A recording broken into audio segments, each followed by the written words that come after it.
Hi gang, and welcome to another episode of Mr. Ed Makes, and in this episode I'm continuing my efforts at this graphic artwork that I was asked to do for Crown Markets. They're doing a customer loyalty card and they want some artwork for that card.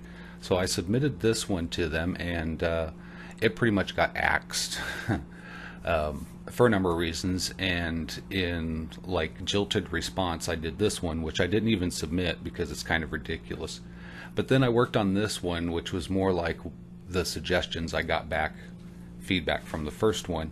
So they liked it, but the colors weren't right, weren't their company colors. And the crown, they have their own crown. So I went back to the drawing board, and when you're doing graphic art, you'll spend 80% of your life going through fonts. It's just the way that it is. It's a powerful way to describe the text with the font style, so it's one of the more thoughtful elements when you're doing graphic art. If it has any text in it, is what is the font going to be.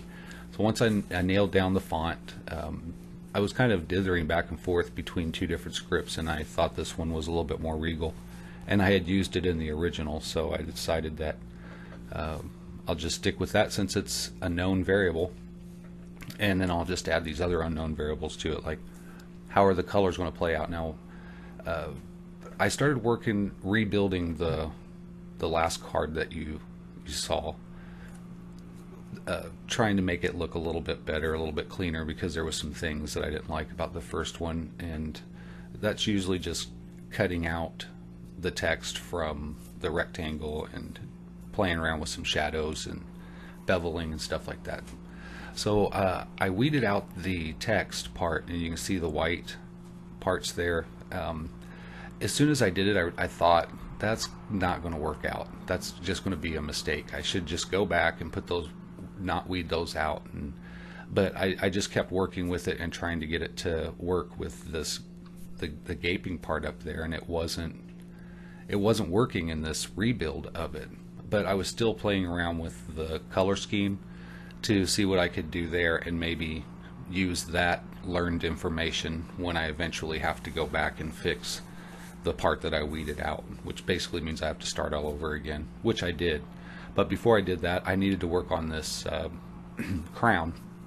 Now this crown was given to me. It's another person's artwork. It's owned by the company, and they gave it to me to use in this card, but I really couldn't use it as it was given to me, so I had to rebuild it. I tried messing around with it and seeing what it was made of, and it's just a nightmare. It's an absolute nightmare. There, parts of the shading is achieved with an outline, and it's achieved with the negative space of an incomplete polygon. It's so messed up and nightmarish that I just got rid of it and rebuilt it. I just basically high contrast live traced it and vectored that or expanded it and used that piece because it was made right. So I could put the outlines where I want the outlines. I have the fill in the place that I need it to be, so I could start doing the gradients.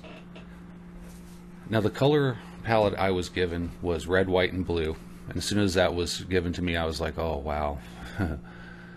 Wow, that's really challenging and discouraging at the same time. Like I'm not sure I can really work with that, but that's the task I was given, so that's what I did.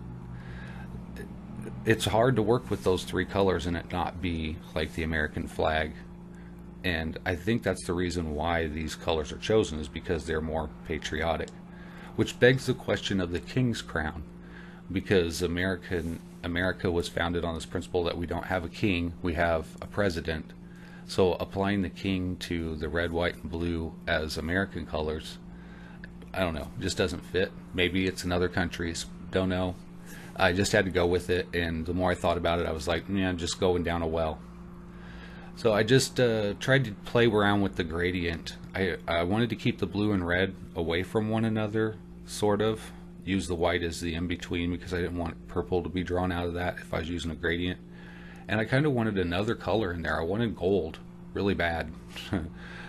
That's the colors I started out with, was gold and black gradients of those.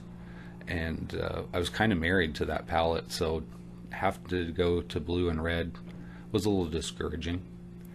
But the final product, I think, turned out really well. I love the contrast of those primary colors against that gold and black, but I knew that wouldn't fly. That if I submitted it, I would get it. It would have to be changed. So I just went ahead with that, and I have that background rectangle, the largest one, with the gradient going one way, and I have the internal rectangle, which holds the brand, going the other way. So it's the same gradient structure, it's just in different directions, and I like that opposition that it creates. And I fooled around with the gradients a little bit so that it was richer. I didn't just use red, white, and blue. I used a dark red, a primary red, white, a primary blue, and a dark blue, and adjusted those so that I could get this really nice gradient across the text. It almost looks like light is hitting it, and on the crown it looks like light is striking it, so it almost looks silver, like a silver crown that's reflecting the light that's coming off of this card, if you will, I guess. So just positioning the crown, I think eventually, just to make things easier, I rastered the crown so that it wasn't a vectored image being moved around all the time, which costs processing speed, and just for the sakes of having a mock-up to show, I thought it would be easier to just make a rastered version of that. When I resized the larger art to fit into the actual art size, which is a card size, I made the mistake that is often made in Illustrator, where you start out with the large artwork and it has outlines, and then you resize that down and you forget to outline your paths, or create paths of or I don't know what it's called, but anyway, you're basically making the outlines fills so that they can be reduced in size proportional to the reduction of the rest of the art. Otherwise, those lines are, if you take the artwork down, the outlines are going to be really thick in comparison. So I always have to outline the art, and when you do, it makes it look really complicated from the wireframe point of view, and getting at any little piece that you need to get into.